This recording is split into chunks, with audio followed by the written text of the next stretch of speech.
79 AD, the legendary Italian volcano Mount Vesuvius erupted.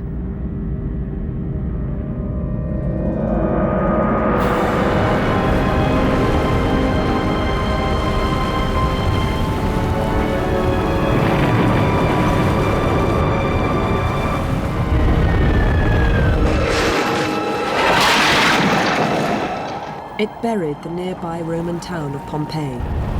Just over 1,000 bodies have been found in the partly excavated streets and houses.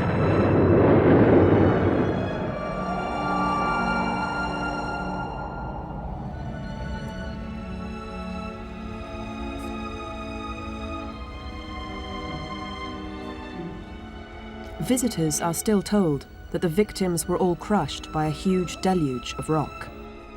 But there is a mystery here. Few of the bodies show any sign of damage or violence. Nor did they succumb to boiling hot lava. That would have taken a week to reach them, plenty of time in which to escape. Their town is decimated, yet the bodies seem to be virtually intact. Now forensic science is rewriting history. In Pompeii, there's evidence of one of the rarest of all volcanic phenomena. The latest data completely disprove the traditional explanation. For the first time, it's possible to create the definitive hour-by-hour account of that terrible day, and to answer the riddle of Pompeii.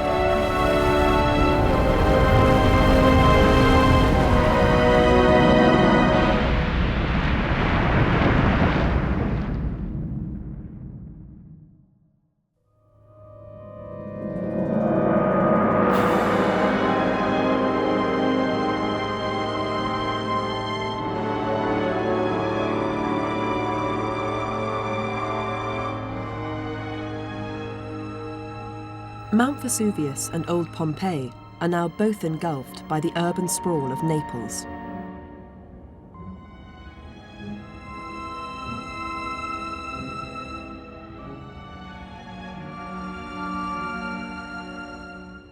Vesuvius is still a destroyer. It's erupted over 30 times in the last 2,000 years. For centuries, lava has regularly flowed down the mountain and damaged the towns beneath.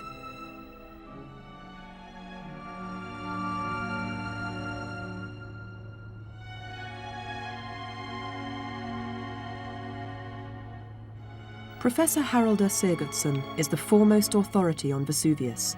He's studied its every eruption, including the most recent in 1944.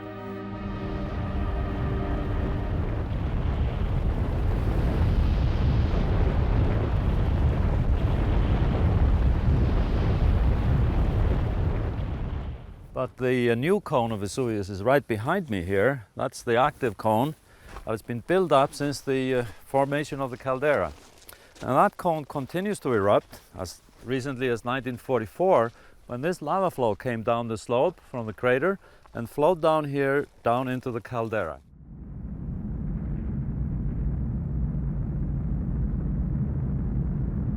As it accumulated there, it continued to float down towards the west, and then down off the volcano into the built-up areas, following down one of the major valleys that issues from the volcano. And there it flowed into and through the city of San Sebastiano, destroying many houses and causing tremendous damage.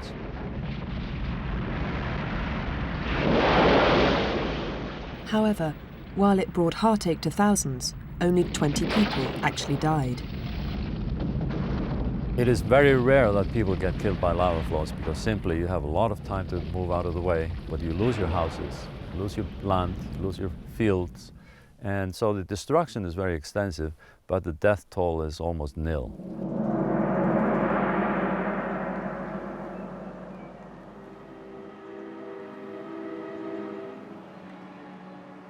So why was the death toll so high during Vesuvius's most famous eruption in 79 AD?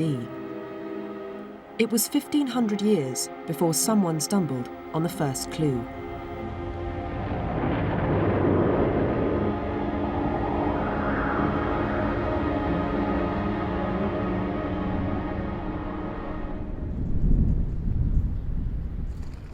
In 1594, the architect Domenico Fontana supervised the digging of a tunnel through the area to divert water to this munitions factory, which is still in use.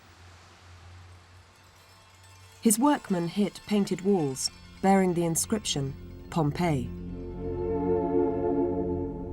But it was only in 1748 that excavations started in earnest. Soon, workmen were pulling out treasure after treasure.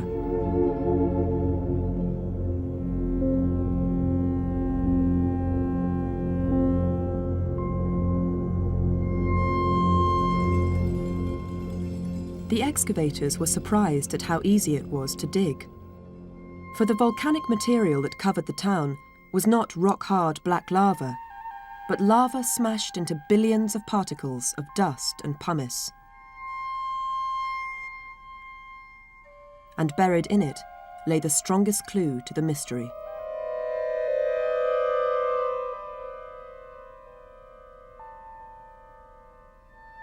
In 1863, the archaeologist Giuseppe Fiorelli noticed that the skeletons of the Pompeians were usually found inside hollow cavities. He decided to pour plaster into them, and the shapes they produced were amazing.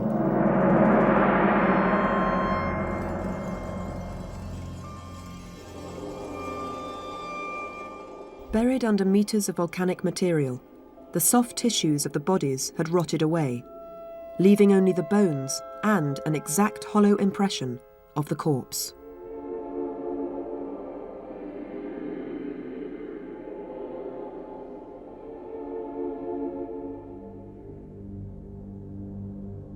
People marvelled at the sleeping dead. But scientists were baffled. Of the 1,000 bodies exhumed, few had horrendous injuries. Few were trapped or crushed.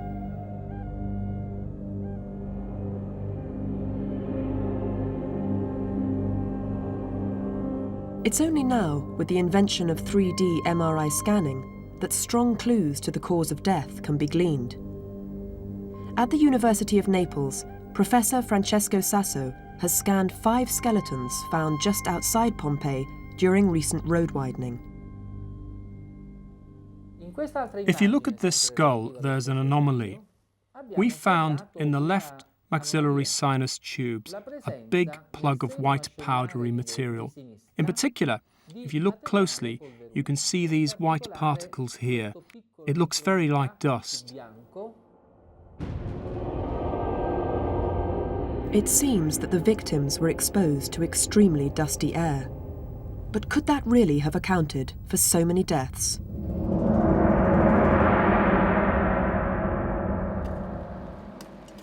Haraldur Sigurdsson has tried to answer this riddle for the last 20 years. He's conducted an exhaustive study of the rock strata at many sites around Vesuvius and has just completed his calculations.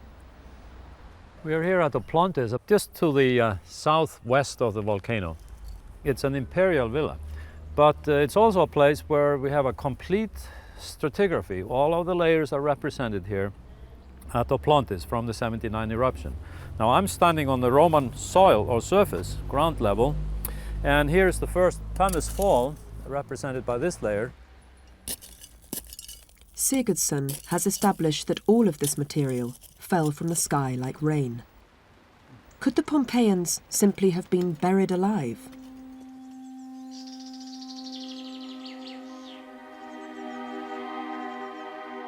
To find out more, Sigurdsson first turned to the only eyewitness account of the eruption, that of writer Pliny the Younger.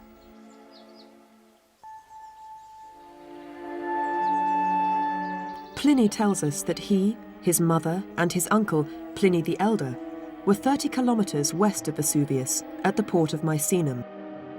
His uncle was the senior official in the area and commander of the Roman navy. Pliny the Younger's account focuses on the heroic death of his uncle, but he also provides vital clues to the mystery.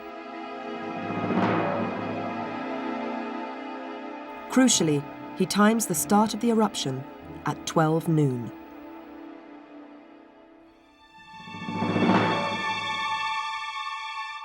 On the 24th of August, At noon, my mother drew his attention to a cloud of unusual size and appearance.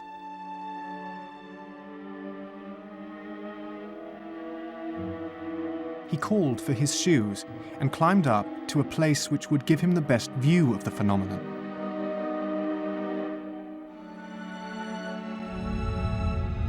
Its general appearance can be best expressed as being like an umbrella pine, for it rose to a great height on a sort of trunk and then split off into branches. I imagine because it was thrust upwards by the first blast and then left unsupported as the pressure subsided. Sometimes it looked white, sometimes blotched and dirty.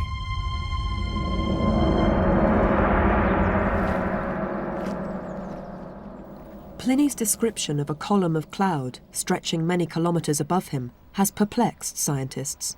Could the eruption really have been this big?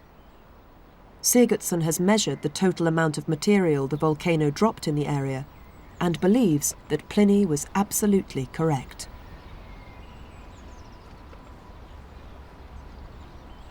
Rather than a slow lava flow, the 79 AD eruption was an event that only happens every 2,000 to 5,000 years. A massive explosion of molten rock.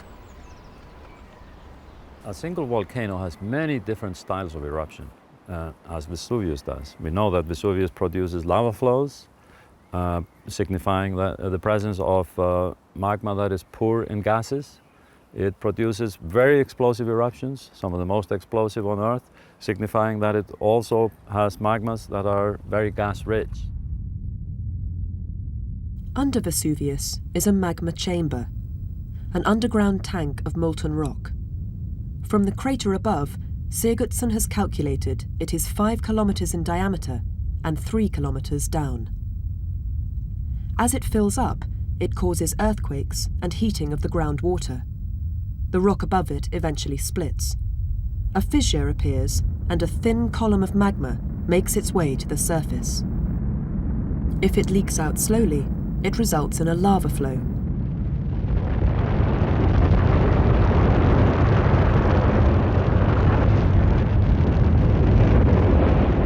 But in 79 AD, the column couldn't squeeze out of the surface because of dense rock formations.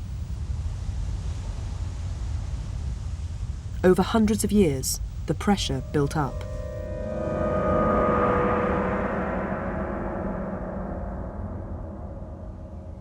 If you have a break of hundreds of years, or an extensive break of no activity, magma is still coming up into the reservoir, and as it accumulates in the reservoir, that magma undergoes certain chemical changes that lead to a buildup of gases in the magma. At noon, on the 24th of August, the buildup of gases cracked the volcano's cone. The trapped molten rock shot up into the air, fragmented and cooled into billions of particles of dust and pumice.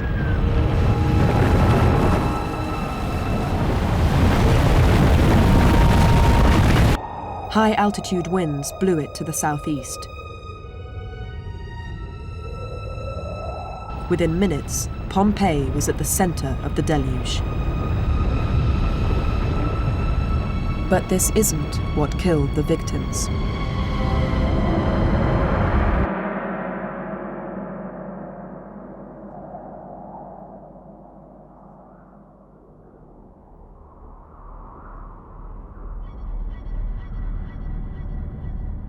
The eruption of Vesuvius in 79 AD was the biggest for 4,000 years.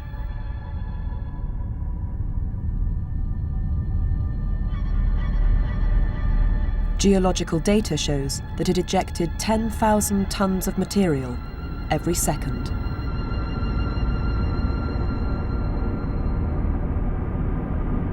Such was its power that rock flew many kilometres up into the sky and then hurtled down towards Pompeii.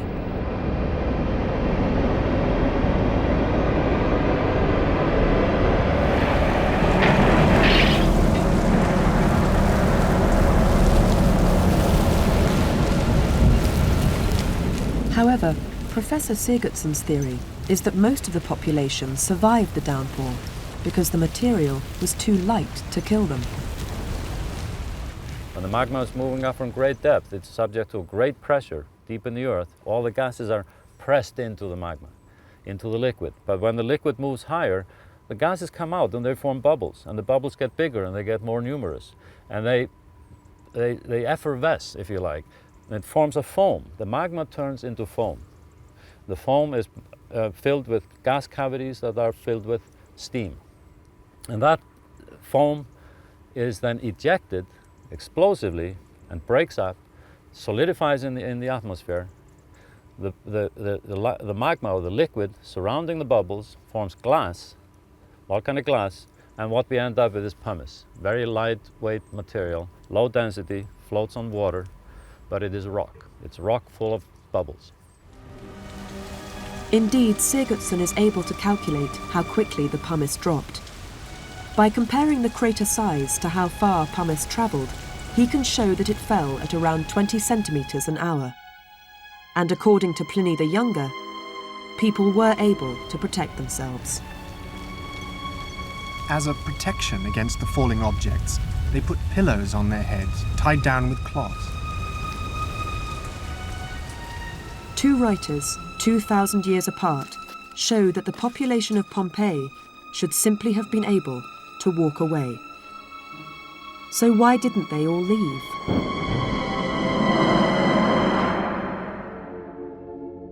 It seems at first people did not know what was happening.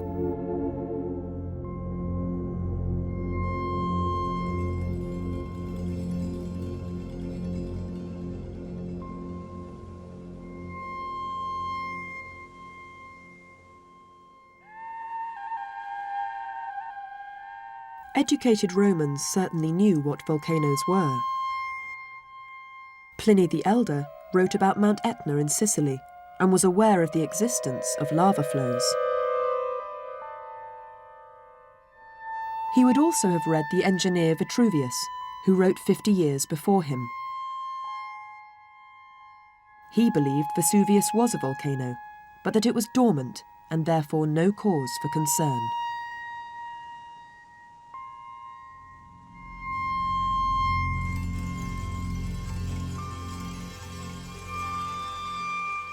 At that time, the crater of Vesuvius was described as being draped with vegetation and difficult to access. Also, we have evidence from frescoes. There's a famous fresco that was found in Pompeii that shows the volcano as being forested. This heavy vegetation indicates that Vesuvius hadn't erupted at all for a long time. Modern geological studies suggest for around 400 years.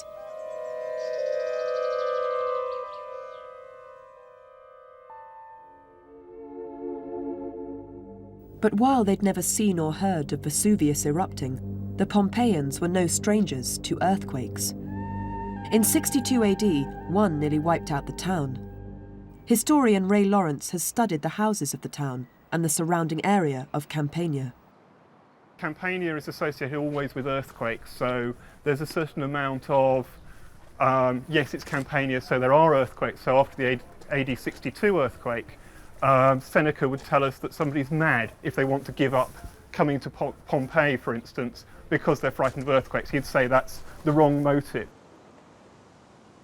In fact, archaeologists have found strong evidence of earthquake activity in the weeks leading up to the eruption. The Villa Castiamanti on the main shopping street was a typical large townhouse which had suffered recent damage. Before the 24th of August AD 79, this area had suffered very badly from earthquakes and there was a need to reconstruct things. This is a house where a lot of change has happened because we're not just dealing with one house, we're dealing with a block of houses which are all interconnected. So different things are happening in different parts of the house. It's thought that in the back, for instance, some painters had been working that morning because there's a paint pot found in the corner. And it's not just the Villa Castiamanti. There are patched up masonry cracks and patched up frescoes all over Pompeii. The Pompeians may not have known that imminent volcanoes also cause tremors.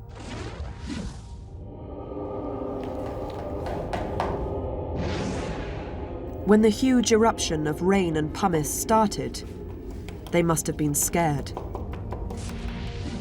But their experience of earthquakes told them to sit it out rather than flee. Within the structure of the eruption itself, that there's a certain amount of waiting and seeing, and then somebody comes to tell you, you're an idiot unless you leave. Even people like Pliny the Younger sits down and reads from Livy's History of Rome, rather than leaving the building. And it's only when one of his uncle's friends, who's from Spain, comes to see him and says, look, why don't you leave? That's the obvious thing to do at this moment in time. The building will fall apart and you should simply go.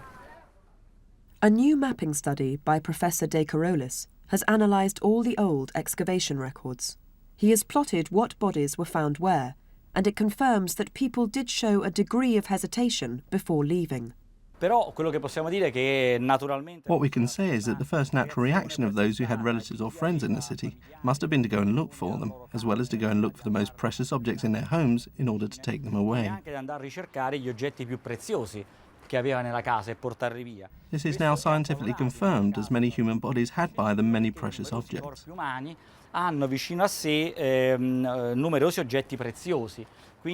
Therefore, whoever managed to escape, must have thought of taking away their personal properties. We also find, and this is quite obvious, their house key.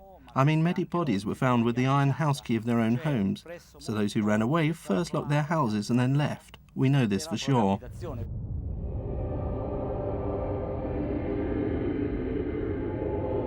This early hesitation was to prove fatal.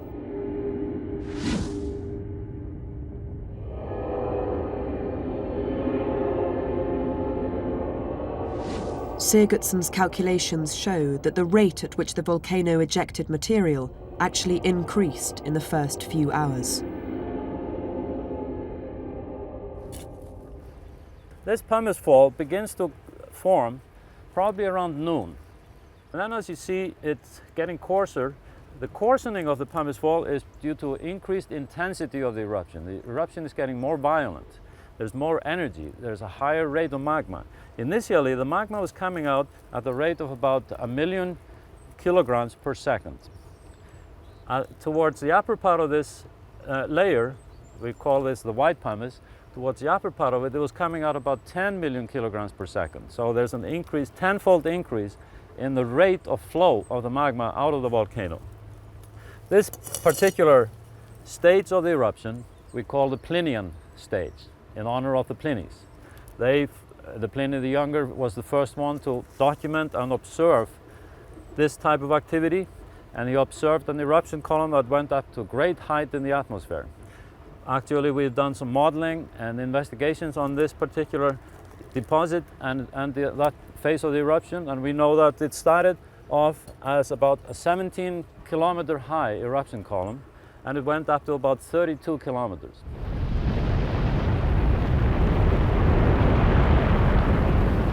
In fact, the heat generated by the eruption was so great that the pumice was carried 30 kilometers above the Earth's surface, 3 times higher than airliners fly.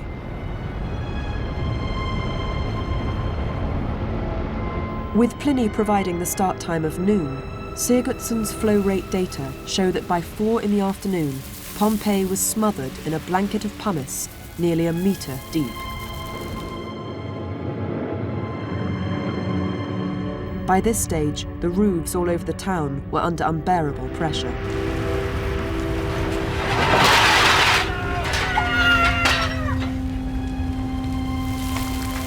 Between then and the end of the day, almost all of the 20,000 people archaeologists estimate lived in the city did finally leave.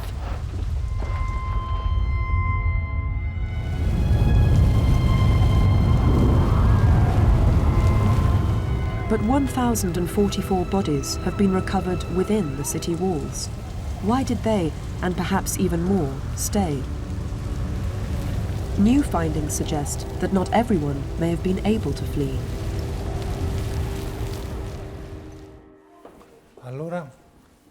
Professors Ciparolo and Cascino have been able to extract DNA from 13 skeletons found at a house in the town's main shopping street, the Casa Polibio. The results show that there were strong bonds of attachment, lovers, family. In the people from Polibio's house, there were 2 people with a disease, spina bifida, although we can't say if it would have affected them in any way. But there are telltale signs for why they may have stayed. One of these people was a young pregnant woman at the end of her term, very close to giving birth. And this perhaps could be the reason they decided not to flee, to stay in the house and to hope to save themselves.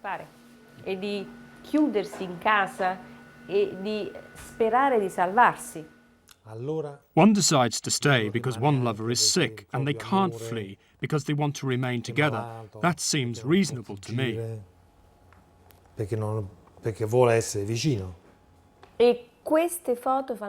These pictures show some of them in the position they were found. 2 of them in particular, these 2, are holding hands.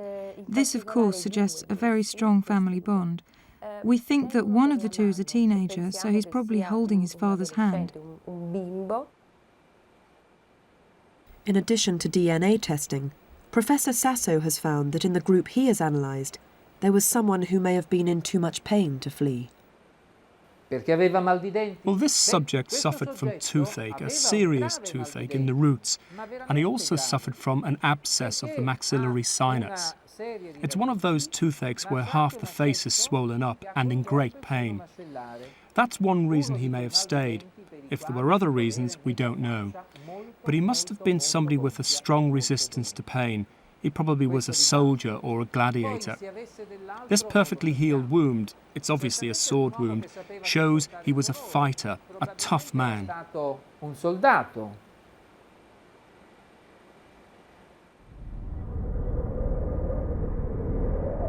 Whether they were forced to stay or whether they fled, the population of Pompeii must have feared the worst.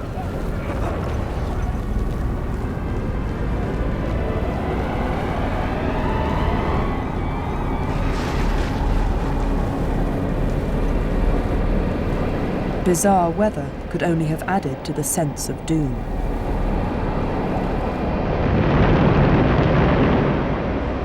All of the elements are working against you there. Continuous lightning strikes, because one of the properties of a big explosive eruption like this is that it basically short circuits the electrical conditions between the Earth and the upper atmosphere, and that produces almost continuous lightning in the eruption cloud. So that would have been a frightful scene.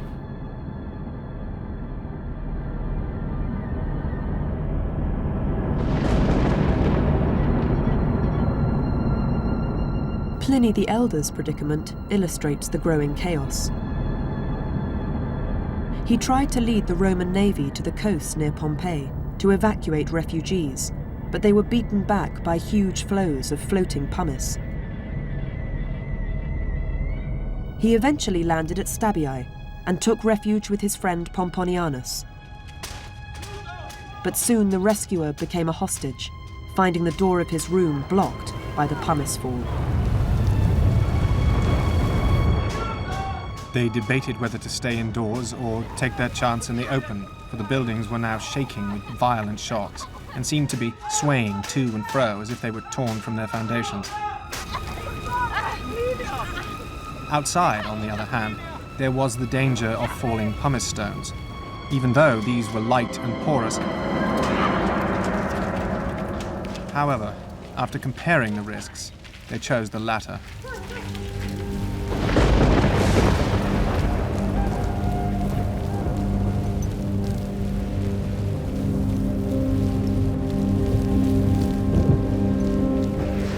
From Pliny the Younger's account, it seems that his uncle, Pliny the Elder, made it to the relative safety of Stabiae Beach by the late evening. But by that stage, around 9 or 10 p.m, the eruption was at its most powerful. In Pompeii, the pumice was getting very deep. So let's look at the pumice that has accumulated here to a height of, or a thickness of almost 2.5 meters. Of course, We begin here around noon on the 24th on the ground, on the Roman ground that I'm standing on, and here it was covered with big amphoras. And then during the early stages of the eruption, we have an accumulation of the white pumice falling out of the sky and accumulating here gradually during the afternoon of the 24th. And around our late afternoon, early evening, we begin to see a change in the color of the pumice fall, turning darker gray. That continues to fall up to about 3 or 4 in the morning on the next day, when the first surge reaches Pompeii, and that is that dark band what we see on the top of this excavation. With no lava flows and only a few large rocks in the deposit, scientists have naturally assumed that this never-ending cascade of pumice is what eventually overcame the victims. But astonishingly, Sigurdsson's findings show this is not the case. We see the tremendous effects of that surge on the people, and we see where the people were in Pompeii. They weren't down here at ground level, they weren't walking around, they weren't being buried by the pumice fall, but rather they were walking on top of it, and we see the remains right here on top.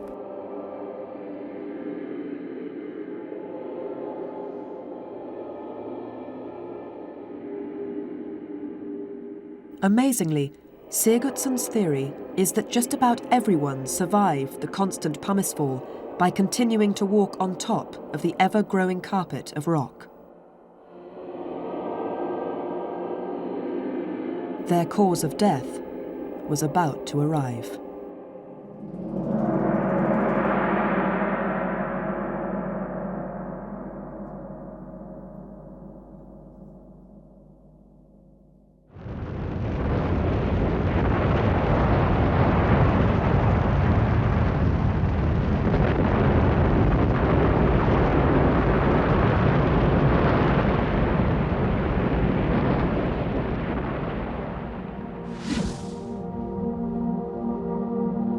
When the eruption finally subsided, Pompeii was buried in 4 meters of pumice.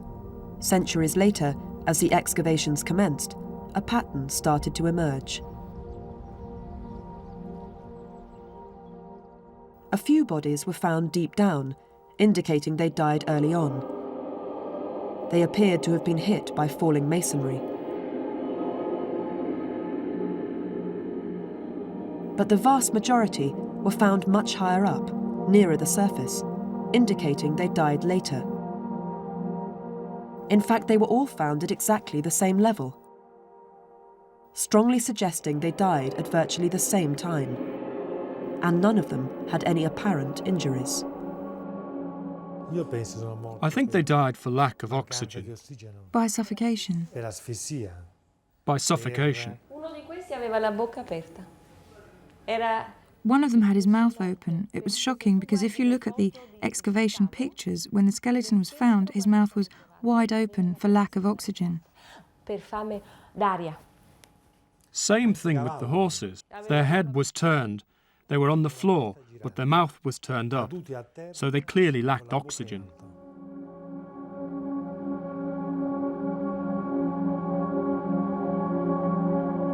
The position of the bodies is powerful evidence.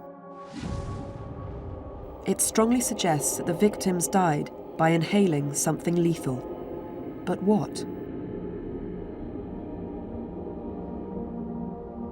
Some of the molds of the victims of Pompeii seems to confirm this hypothesis. Some of them are lifted up on their arms, as if craning their necks upwards towards some slightly cleaner air. We are still waiting to prove this, but they must have had some serious breathing difficulties.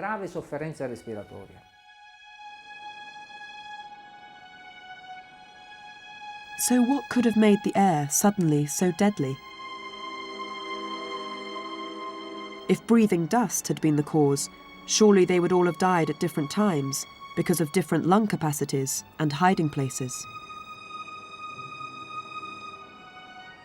It is only now, after 20 years of painstaking analysis, that Sigurdsson can prove what really happened.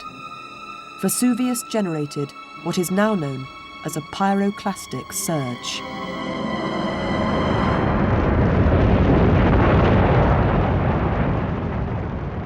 I was very lucky to be involved in the research on a very similar eruption that took place in 1982, and that was the eruption of El Chichon volcano in Mexico that killed about 2,000 people.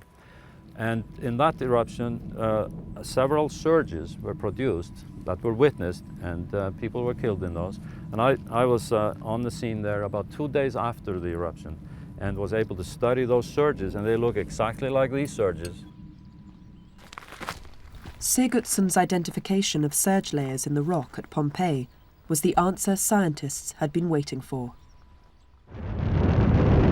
Not every volcano develops a surge. It's a complex phenomenon where the eruption can be seen like a jet engine. The power it's generating is keeping the whole column up in the air, but as the crater around the eruption starts to cave in, it interrupts the flow of power. The column briefly collapses. The result is a falling cloud that hits the ground at over 200 kilometers an hour. It spreads out over a vast area like a giant dust-filled hurricane, knocking over walls, destroying everything in its path. The mystery of the surge is that as it settles, it leaves nothing but a very thin layer of ash, which is quickly buried by further pumice fall. Over here we go to the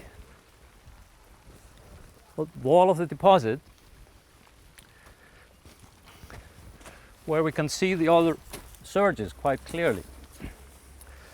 We have the fault deposit, the pumice fault deposit here, quite large pumices because we're fairly close to the volcano.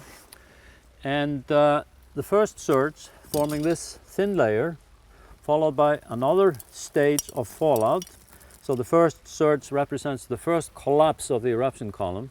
Instead of a very high Plinian eruption column which produced this material, we now have a collapse or a fountain of ash and pumice coming out of the volcano, flowing down the sides and creating a glowing avalanche of pumice and ash, reaching this site in a few minutes.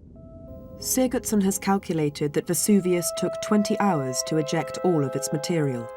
In the resulting 4-meter thick pumice layer, there are 6 surge layers. By measuring where they are, Sigurdsson is at last able to show exactly when they happened. The first was at 1 a.m. It spread west and pulverized the town of Herculaneum. At 2:15 a.m., there was a second, bigger surge. At 6:30 a.m., 18.5 hours after the eruption had first started, an even larger third surge was generated. Luckily, it ran out of energy, just reaching the northern walls of Pompeii.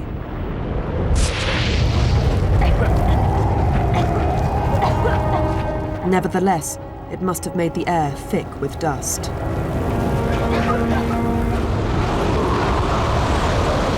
At 7:30 a.m., still choking and wheezing, the inhabitants of Pompeii were overrun by surge number 4.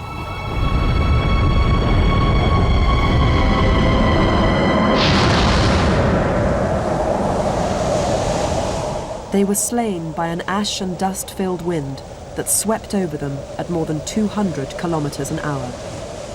Not only that, it was also viciously hot.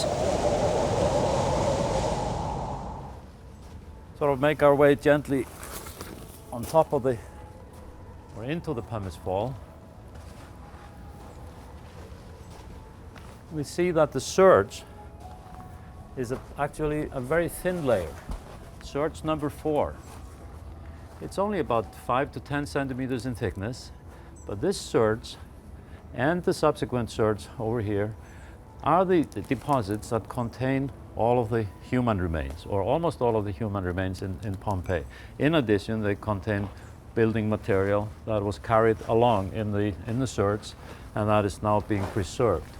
Over here to my right, you see several of the bodies of the people that were suffocated and asphyxiated in the surge because of the very high heat and searing high temperatures and being choked essentially on inhaling the hot ash and dusty air. So this is one of these excellent sites where we can see the relationship between the volcanic processes, the generation of the hot surge, and how it affected the people, demonstrating to us clearly what was the lethal agent of the eruption here in Pompeii. It was the fourth surge.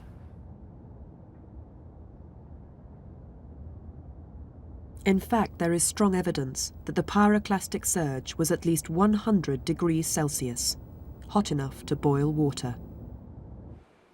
The temperature around the victims must have reached rather high levels. Why do I think the temperature was that high? Because we didn't find any bacteria in the soil surrounding the victims, but we found bacteria in the natural cavities of the bone remains of the victims. This means that the temperature was hot enough to boil and sterilize the soil. The victims of Pompeii had a horrible death. A thick, red-hot hurricane roared in their faces like a jet blast. It seared their skin and filled the insides of their mouths, noses and lungs with scalding dust. That is why many look like they are sleeping. They fell to the ground, struggling in vain to shield themselves from the hellish, burning wind. But as quickly as it came, the surge disappeared, leaving its victims to die of their burns, struggling to breathe. It's very humbling for me to see this. As a scientist, I can distance myself from it to some extent. But then again, I'm reminded by the number of colleagues that I've had and friends who died in surges like this, in pyroclastic flows.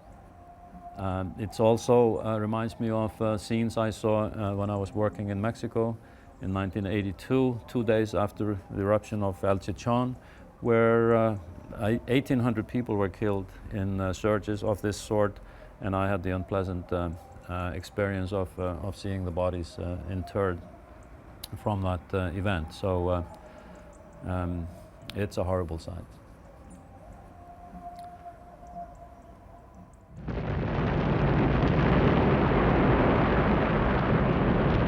Only a handful of volcanoes every century generate an eruption column.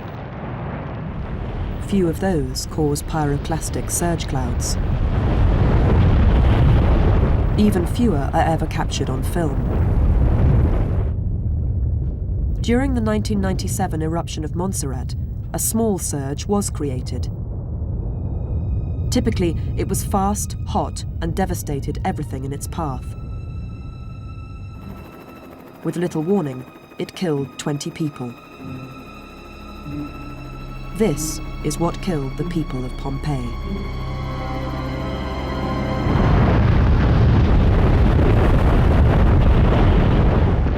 It should have been the end, but Sigurdsson has found one massive final surge, far deadlier than all the rest. At 8 a.m., it swept down the mountain, through Herculaneum, through Pompeii, and out into the countryside beyond.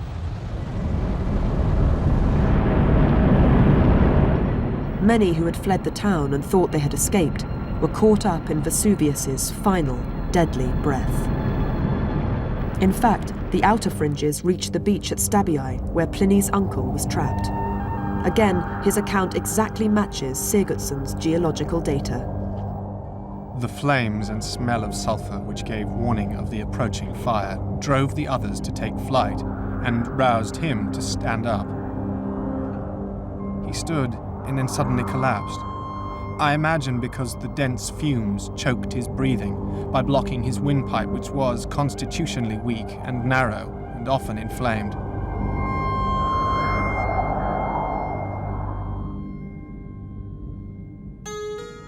When daylight returned on the 26th, 2 days after the last day he had seen, his body was found intact and uninjured, still fully clothed and looking more like sleep than death. News of his uncle's misfortune no doubt came from sailors and slaves who had been far enough away to survive the vestigial effects of the last surge. Pliny the Younger narrowly missed being overwhelmed by the massive cloud himself. It had travelled 30 kilometres across the Bay of Naples, looking like a black tidal wave, and hit the headland of Misenum just as it ran out of energy. People bewailed their own fate, or that of their relatives, and there were some who prayed for death in their terror of dying. Many sought the aid of the gods, but still more imagined there were no gods left, and that the universe was plunged into eternal darkness forevermore.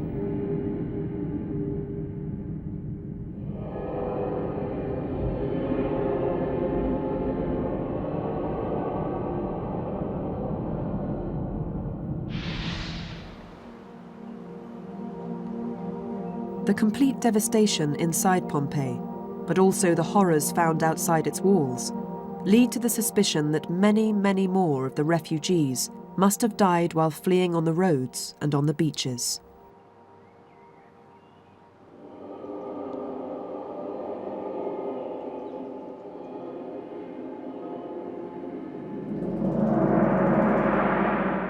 The area covered by the final surge cloud is so unusually vast that only 1% of it has been excavated.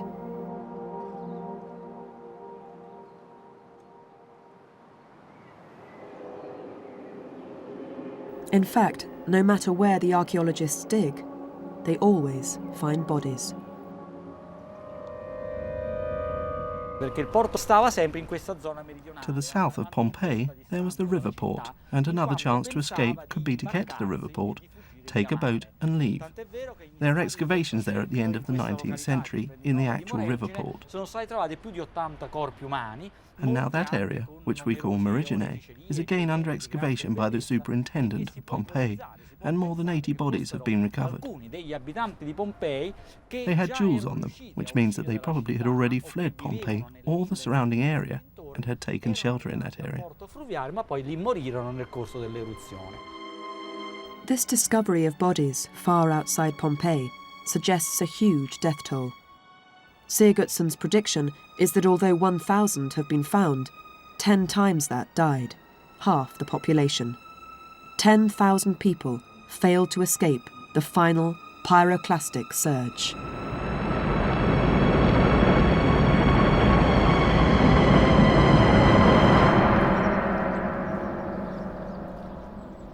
So the big question is, where are all the thousands of bodies of the Pompeians? And my suspicion is that they're down south, south of the city, south outside the city walls, buried underneath the pyroclastic flows, the surges, in the region of the Sarno Valley, the region where the Sarno River flows now. It's a region that is now fairly densely inhabited. It's a region where there probably will not be a lot of archaeological excavation in the future because of dense population. But if we want to find out more about the fate of the Pompeians, I think that's where we should look. Not in the city, but outside.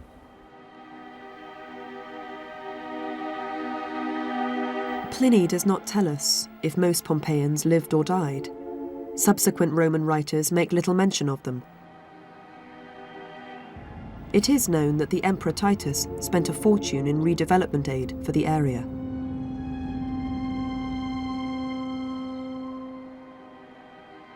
But the material that buried them and their bones tells us that they suffered one of the rarest and deadliest of all volcanic phenomena.